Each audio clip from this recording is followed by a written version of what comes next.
morning, everybody. Welcome back to Ghosting with Anya. I'm your host, Anya Smith. And so, before we get started on my story here, we have a new one. It's called Something Was Sleeping Under Her Name. I know, it's creepy. Feels like someone is sleeping under my name. But I don't see anyone sleeping under my name. It's creepy. So, yeah.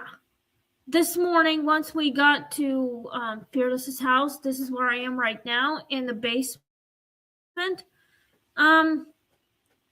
So we called the tech support. Here's what I'm gonna tell you. I have type 1 diabetes, and I was born with it. I didn't know I was born with it until I was in 10th grade in high school. I was only 17 years old when I found out about it. So, yeah, I've got sensors. They took me off of the Dexcom because the insurance is not covering anymore. They denied it. Somehow they took me off. So I'm back on Libres, but Libre number 3. I went to the doctor and they gave me a defective one, like not working of the sensor and the reader. So we called tech support this morning just now and we got it fixed. So they have to replace the reader and the sensor. That way we can start working on it. So I don't have to go to my appointment tomorrow morning. I canceled it, which I deleted it from my chart. It's an app that you can like connect with the doctors, and it's all good. You can talk to them of what's going on with your devices, like sensors, your readers or whatever.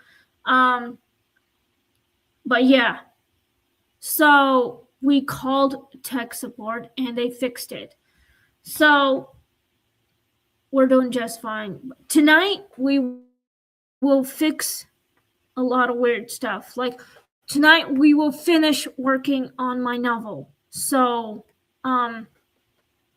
but yeah, so after this podcast, Fearless and I are gonna go get some lunch. We are actually gonna go to Godfather's Pizza. They have a salad bar. So we're not getting any pizza for lunch. We're just gonna have some salads. It's actually healthy that way. Once you eat really good salads, there's no going back. You can just eat healthy besides eating junk food all the time, because junk food can make you very ill.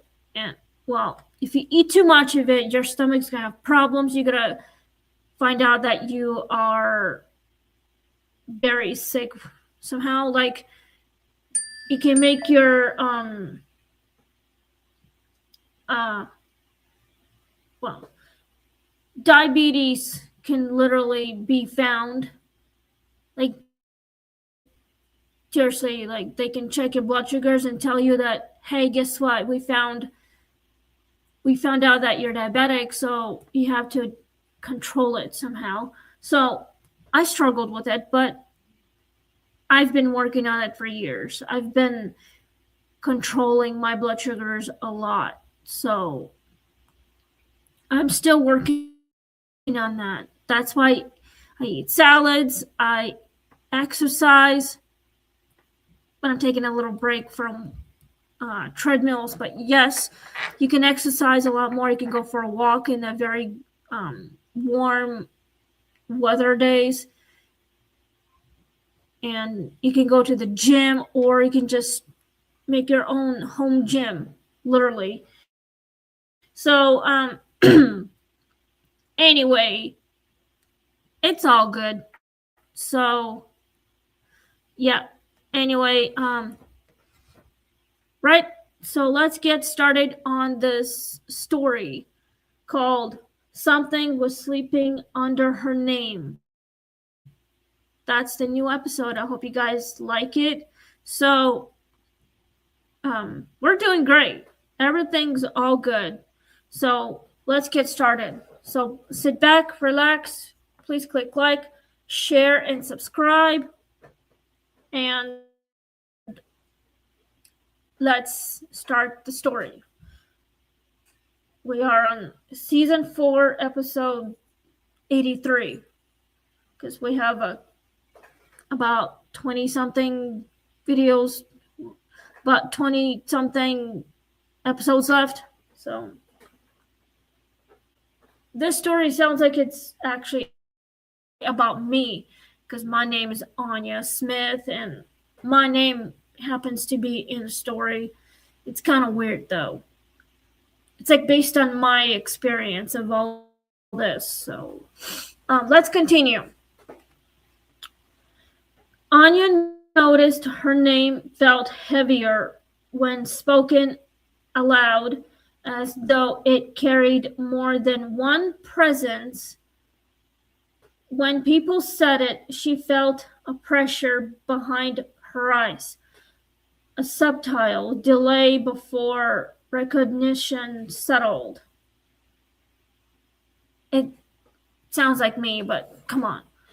If I say my first and last name, it sounded like I'm being watched by the spirits, and the pressure becomes heavier and everything just becomes a little unsettling. But every time I say my name, I don't feel anything. I don't feel heavy presence coming behind me. I don't see anything. It's probably because I'm tired. So I'm always tired. So that's why my eyes go a different direction. It's because I'm really, really sleepy. So let's continue working on this. Letters began arriving, addressed to her, written in handwriting she recognized too well. Each letter described dreams she hadn't remembered having and ended the same way. Please wake up, the ink sometimes smudged, as though the writer's hand had been shaking. Something tells me the writer is afraid of something. That's why his hand is shaking every time he writes a letter to someone, that sort of thing. So apparently something is scaring the crap out of him. So a lot of people are scared because they don't know what they're experiencing, what they're seeing in front of their faces, how to process this whole weird nightmare thing. Eventually, she stopped responding when people called her name. It felt safer not to answer. Somewhere beneath the sound of it, something stirred. Something patient, something waiting for permission to rise. And one day, when her name was spoken again, something else responded instead. That is the creepiest thing I've ever just read. I hope you guys were listening very carefully about this. So, anyway, yeah. So this story, it's either like about my story when people call my name, I would respond to them, but I don't feel any presence behind me. I don't see anything. So, I mean, I've heard people calling my name like in the middle of the semester or something. It was a school night, so I had school the next morning as I was getting ready for bed because, well, it was a school night. It was like 10 p.m. or 12, whatever. But still, I heard someone calling my name. I think it was like a disembodied voice that I heard from outside of my bedroom. So I've had that problem, and I didn't know what was going on. I didn't know who was calling my name, but I didn't literally see anything. So, like, I didn't see anyone outside whispering, like calling my name with it. So, I didn't feel any presence behind me. I didn't see any spirits at my house because I was very skeptical. So, it is what it is, but it's kind of hard to process this whole thing. And you know, it's hard time to like forget things, and you don't know what's going on. Maybe you're insane, maybe your eyes playing tricks on you, or something is just playing with your freaking memories, or whatever it is. But something demonically, maybe. I think it might be, but I am I've been skeptical my entire life. I seriously didn't know what was going on, and I still don't know why, but at least I became a believer now. So, um, yeah, I would probably just investigate it. So it's just gonna take me a while to figure out what's going on with these weird noises and who's calling my name without a body. Like, literally, I would want to know, but it happens. All right, let's go to questions because the story's finally done until the questions will show up. So let's get started on that, and we'll try to figure out how to answer those questions. Trying to figure it out, those things, and before I sign them off. We're going out to lunch anyway later. My friend and I, he's upstairs. We need to figure some shit out about my novel. And yes, we're trying to figure out everything. I mean, it's going to take a while for us to finish putting the book together, like putting custom make book cover with my name on it and the title, and then publish it and put it on Amazon and putting the price on that. So it's going to take a while. So we'll figure something out. So let's just do the questions and doing some answers. And if you have any questions, please leave me a comment down below right here on YouTube. So let's start with the questions. Story's done until next week. What does a name contain? A name contain as in like some kind of disembodied voice would call someone's name if they knew who they were, that sort of thing. Like, for like my name, for instance, a lot of people call my name, like if they're just a distance away or whatever. If they call me on the phone, they would ask for my name, and I would tell them. But that's like, see if they recognize me from somewhere, maybe from my own podcast, or me being an author, or when I did the pageant, or whatever I was doing, that sort of thing. I'm pretty much famous, like people have seen my pictures on my profile on TikTok or on Instagram, that sort of thing. So, or they just see me, they might recognize me, if they knew who I was in the past or something like that. But yeah, so that is kind of containing because people recognize me anyway. So you guys are literally watching this video right now And you guys are just recognizing my name because you see my name right here on YouTube, like right there. So anyway, but yeah, this is how it is. So let's go to number 2. Why does it feel occupied? It feels occupied because you feel like something is there with you. It's invisible and you can't really see it. So spirits can like hide themselves from the living because they don't trust the living somehow. But if they find the right one, the right person they can trust, they can make themselves appear to the living, and they might call them by the names if they recognize them. Because maybe perhaps they uh, recognize them from the past, perhaps maybe like from a different lifetime, like past life, maybe like in ancient times.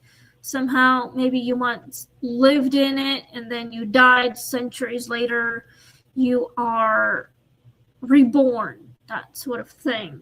If you feel like it, spirits can do that to you. So let's go to number 3.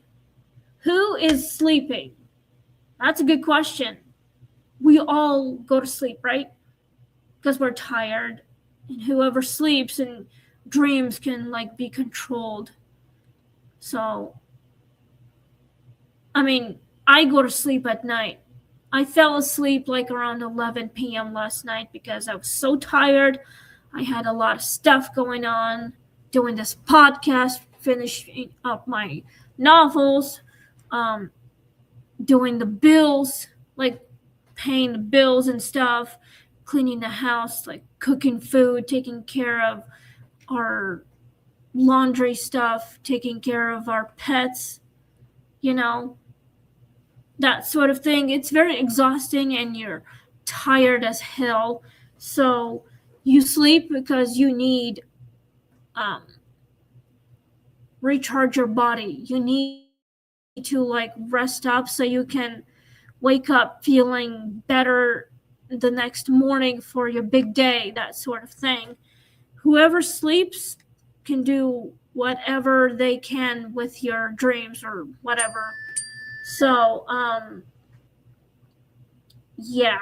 Anyway, it's like you're a dream walker if you're asleep, but you're dreaming inside your own dreams. You're walking somewhere, you're like trying to investigate it, and you want to control your sleeping, you have to like figure out how to control your life, that sort of thing. Okay, let's go to number 4 then. What happens when identity splits? Oh, hey Chris. Here's a question for you. What happens when identity splits? Would you know anything about that, Chris? Please let me know in the comments. Well, what happens, what would probably like if you have some sort of alter ego, that sort of thing, it can change. Like your life changes. But yes, thank you, Chris. Yeah, everything changes. It's like you're yourself, and then somehow your identity kind of splits into two. Like here you are on this side, and your identity alter ego is on the other side, like right here. You're like face to face with one another, and you're stunned, you're like nostalgic or something like that. You are in total process, you're shocked, you're like identical, something like that. Or let's say you have some kind of ancestor, like identical ancestor, looks exactly like you, and you're freaking out. You're still processing that you never know what your family would look like. So the identity would be like a different personality. It's like your alter ego personality disorder, that sort of thing. A lot of people have them. They're like schizophrenic, and their identity is a bit different. So it's like your memories are fucked up, and you need to do some researches and all about it. And still, like, if you watch the Vampire Diaries and you see like a lot of weird shit. So Elena, she goes to the Salvatore boarding school, something like that, like a house or something. She meets Stefan's brother, like older brother, and the next thing she sees, Catherine Pierce also looks exactly like Elena. That's because those characters were played by the same person, which is Nina Dobrev. She played multiple characters on the show, like Amara, Tatia, Catherine. There is Elena Gilbert as well. So there's like a lot of people. So there's like a lot, especially on the Vampire Diaries and the originals. Same person, but different identities, like different characters, but played by the same person. She's got multiple identities, but you never know which one is the real person. So this is what identity would be like. It splits into a bunch of them, and your life is kind of changed forever. You see someone looks exactly like you, it's like if you see that same person as yourself, it's called a doppelganger. It looks exactly like you if you see it, and the next thing you're like, that's it, I'm dead. That thing can take over my life and my image and everything. I've seen this on Ghost Adventure series, and they said something. They see themselves somewhere else, and it's like your doppelganger. Your double is like evil, demonic thing, and you try to stop it, but it's too strong. So this is how it is. Try to control it, but it happens. You can't control your identity, but it's some sort of a sickness, and you don't know how to stop this whole thing. I mean, I don't have identity split, okay? I don't have the identity disorder. I just play the role of the character on the show. Like, I just study the characters and I play it. So, anyway, but yeah, this is what happens. Like, everything changes. And you process on that and trying to figure out how to control it, but it's too strong. So let's go to number 5. Is awakening dangerous? Not that I know of. I mean, if you're having some kind of experiment that you accidentally signed up for, and next thing it's dangerous to do a lot of weird shit. Not that I know of. I mean, when I'm asleep, I'm sleeping. When I wake up the next morning, I don't feel dangerous. I don't see anything dangerous to keep me awake. I don't really know if awakening is dangerous. Chris, what do you think? Is awakening dangerous?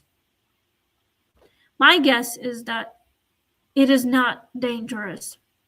If anyone is out there think that it is, you can leave me a comment down below. So, yeah, none of this would work if you control your sleeping arrangements. He says, no, not usually. I just want breakfast. But yeah, that is so true. So true. So, awakening would never be dangerous. Sleeping, not dangerous at all. You just need to recharge your body because you're tired. You've been, working so hard and, to get where you want it to be, what you want to do. So, and you need to rest up so you can feel much better the next morning. But nothing can be dangerous unless you see something demonic and, I would probably stay away from it. But other than that, just don't do anything strange. Let's go to number 6 because we have 2 questions left before I sign off. Why stop responding? Well, the reason why we stop responding for disembodied voice is because it's safer that way. So you never know who's out there and trying to take your name or trying to, I don't know, mess with you or whatever. Something demonic can literally do that. As long as you don't respond to questions or respond to something demonic, nothing can hurt you. They can't possess you. They can't take anything from you. So, yeah. He says a ghost tried take bite of my breakfast sandwich. Chris, why would you say like that? I know you're joking about it. So, if they try to call your name and you try to respond it, but you don't want to, but you have no choice, but, as long as you don't respond, you're safe. Just try to ignore the responding from a demon or whatever. It's okay, Chris. You're funny. You make me laugh. But, this is just a story. It's like nothing actually happened. So, yeah. Anyway, we're gonna go get some lunch here soon. We have one more question left. So, before I sign off. What remains when names fail? This one's for you, Chris. I hope you know the question to the answer to this question. Anything that remains like a piece of part of the something demonic or something. It's like a part of the memory maybe can resurface. It remains as a memory that you can have inside your brain. You literally need to forget about it, but sometimes it wants to come back in. But it's just a memory, a little part of it, but it's a past, and you want to get rid of it. You want to forget about it so you can move on with your life. A little memory, a little conscience, a little voice inside your head remains. But it fails to name something, you're safe. So, anyway, we are out of time. Thank you guys for listening. Chris, thank you for participating on this. And next week we'll be doing the new story. It is called The House Started Locking Doors for Her. That is the new story. we are out of time. So next week we'll be doing episode 84. So thank you guys. Please click like, share, and subscribe. Please follow me on TikTok and on Instagram. So we will try and finish working on the book, but everything changes, But like I said, everything will be fine. So thank you guys, and we'll see you next week, next Tuesday on episode 84. Have a great day. It's warm outside, maybe a little bit, but stay safe, have fun, and happy Valentine's Day. And please click like, share, and subscribe. Have a great the rest of your day, and we'll see you next week. Ghosting with Anya. Bye.